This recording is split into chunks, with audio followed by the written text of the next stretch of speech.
So Jeffrey Epstein has been Arkancided. I watched a little CNN today. I guess it's comic relief. Living among the dysfunctionals. It's like Dante's Inferno. So there was an attorney who came on. We always have to have an attorney. And he was going to talk about whether the evidence now is missing because Epstein is dead. But let's play this through. First of all, in a criminal defense, Epstein wouldn't have been testifying against himself anyway. So we weren't worried about that, were we? We weren't worried about that at all. But as relates to civil matters where people might come forward, is the evidence any as good or any better than it ever was? And of course, this would apply to any civil case, and whether or not there's a preponderance of evidence, the standard is significantly lower than a criminal one anyway.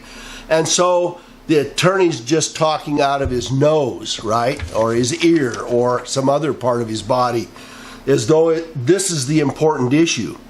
And so then they had a woman on that was going to talk about whether it would be safer now for witnesses to come forward now that he's gone, because people would have been worried while Epstein was still alive that he may stalk them, have somebody come get them or whatever. Now that he's dead, these people will all come forward more readily, right? Well, perhaps a few will. A few of them that have no more information or no more evidence or no more insight into the full measure of the blackmailing process by which Epstein was engaged at all, to go forward and simply say that they are a victim of circumstances in his case. That might be the case. But the truth of the matter is that anybody that matters to us as citizens, that is, that would tell about the blackmailing of Epstein and all of the many, many people that have been circulating in his environment for the last 20-odd years, 30-odd years, ranging all the way from Randy Andy to Dershowitz, to the Clintons, to our current President Trump, whether they did anything wrong or not. Hundreds of other people who showed up at his New York mansion, people on the Lolita Express, people who made it with or without the Lolita ticket onto Little St. James Island or to New Mexico or his place in Europe or the place in Florida or whatever. All of these places where they were all bugged, where there was evidence being obtained against people for blackmailing purposes. He wasn't doing that for himself. People make this out like, well, you know, he probably made his money by blackmailing. No, he didn't. He didn't.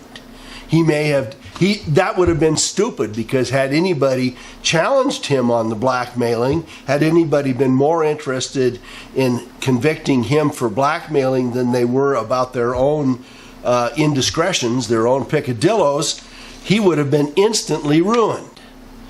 So who was blackmailing and who was paying Epstein?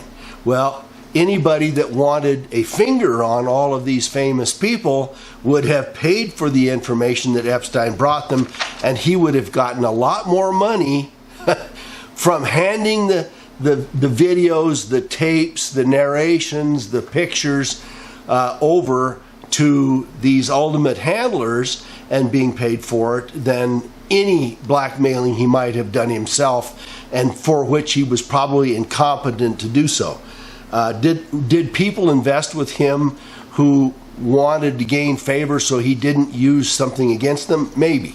But in the deeper sense of it, we know that the $500 million or $1 billion, the setup that he had, was put there not by his great wealth and magical investment information, but by people who wanted him to play in the market. So when Epstein first got arrested, there were a lot of people that said, you know, this is the beginning of the end. I'm going to tell you it's not. Why is that the case? Well, when I looked at it, I said that nothing is going to come of it. And why did I say that? Well, because nothing came of the Nexum case. And when you look at it, all the same parties, the Bronfmans, the Rothschilds, the Clintons, the Gillibrand Kirsten Gillibrand, who's running for president, whose parents were involved in the Nexum thing, are all tied into this process, and which one of them fell out and became besmirched by the Nexum case? The answer is nobody but little Bronfman, whatever her name is. So what was going to happen with Epstein? On the face of it, nothing. On the face of it. Why? Because the big parties are all in control. So why was he arrested? And the common belief, and a lot of the people who are following the Q thing and all the rest of that said, well, you know, this is the crack in the dam. Like Nexum was supposed to be, right? This is the crack in the dam. And when the dam cracks and breaks wide open, all of these big players that are implicated are going to get exposed, right? Well, the answer is obviously not. And let me tell you a number of reasons why. So if you picked up the guy who theoretically had more dirt on American politicians and bigwigs and corporate officials and Europeans and the royalty over the last 20 years in the dirtiest sort of way, if you picked him up and you had him dead to right, and you knew you could hold him in prison for the rest of his life, and you knew that you could squeeze out and access anything that you wanted, what would you do with him? So 2 weeks ago or so, he allegedly attempted suicide and failed. And so they found him with marks on his throat on the floor of his prison cell. So even if they had not paid attention before, why were they not paying attention now? Why did they not protect him from himself? Assuming he was going to be the key to the process, why did they not protect him from himself? Let me tell you what a president or a Department of Justice Attorney General or the head of the FBI would have done with Jeffrey Epstein at the outset and would have had ready for him, or would certainly have done with him after he allegedly tried to commit suicide a couple weeks ago. What would they have done?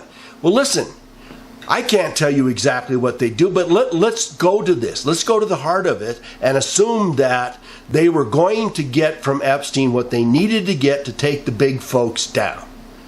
If you were going to do that and you had 50 or 100 or 500 people all at the top of the pile that you could take down because of Jeffrey Epstein and all of the information that you had, what would you do with Jeffrey Epstein? Would you throw him in a jail in New York or D.C.? No, you wouldn't.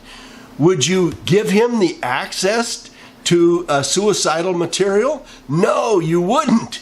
You'd have him in an undisclosed location, secretly steeped away, in a padded cell with nothing but his underwear and no way for him to choke on anything, no bones for him to eat, nothing to strangle himself, no pills to take, nothing else. 24-hour supervision, cameras on him everywhere, and the barest of stuff. No bedding that he can strip and cut up into pieces or rip and strangle himself. Nothing to hang on, no hooks, no loops, no nothing, right? If you wanted to protect him as a witness and you had some reason to do so, you would have protected him from everything else. One of the comments I made to a friend of mine this morning is, he was worth more than gold. So I totaled it up, right? I assumed he weighed something like 180 pounds, which is so many ounces, times $1,470 or $1,500. I think it's $1,497 gold. It's $4.3 million. He's worth 100 times more, 50 times more than his weight in gold. Why is that the case? Because all of the big players, the billionaires that could have been accessed through Jeffrey Epstein and who would have made the perfect witness, could have testified against him. How might you have gotten that information out of him? Well, I know this sounds odious, and I know it's not a perfect world, but if I had Jeffrey Epstein as a prisoner and I knew that I could get 20 of the top people nailed and could prove the pedophilia that the engagement that they had in tight quarters throughout the world, and that I could break down the top, not the bottom, not the little folks, not the guys hauling 5 people, but evil as that is across the American border and selling off children or whatever they're doing. Evil as that is, it's nothing alongside of the control stream at the top. And if I had had Jeffrey Epstein there, I would have promised him an island off Fiji somewhere, and legal but young women for the rest of his life if we could have gotten these folks. Why? Is that a compromise? Yes, of course it is. Is that a bad thing to think about? Yeah, of course it is.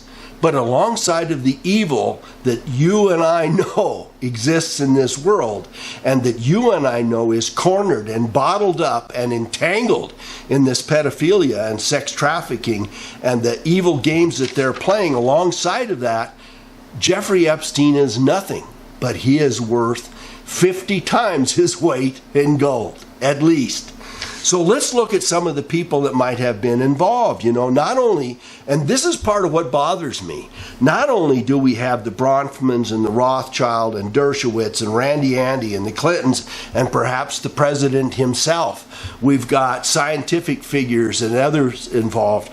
We also have his start, Epstein's start. How did Epstein get started?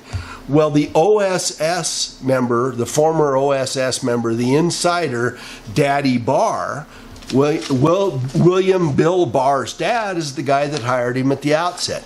Was there dirt there to be uncovered? Yeah, maybe. And finally, we've got the guy that set him up to start with, the big money, the money bags that set him up to start with, which is Les Wexner. And Les Wexner is tied up to whom?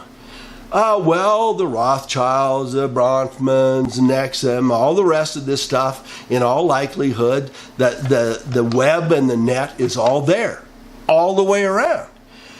And so I find it curious that this staid old brand that Wexner parented, Victoria's Secret, now hires the first openly transgender model in Valentina Sampaio, who's 22 years old, to be part of their U.S. Pink Victoria's Secret's athletic line.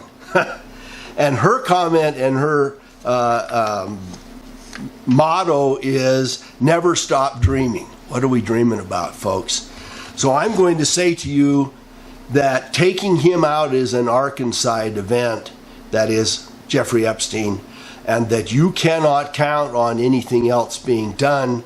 And had there been good guys inside the Department of Justice, inside of the Trump administration, they would have ensured to the tunes of tens of millions of dollars that Jeffrey Epstein, above all, stayed alive, stayed as a witness, and was available to them for whatever use. I would have sent him to Gitmo or Iraq or South Korea or wherever it had to go in order to get the testimony that we needed. And so all of this is gone. And it not only tells us that it's all gone, but it tells us that nobody ever minded that it was gone. And I'll leave you with this final note. Was he arrested because he was evil? Was he arrested because he would be a witness against these other people? Or was he arrested because the insiders in the Department of Justice and elsewhere knew that in a matter of a few weeks they could make sure that he never talked to anybody? And I think that, my friends, is as likely as not. So this has dragged me out of the woodwork. Thank you so much for watching. If you like, give a thumbs up, and good luck.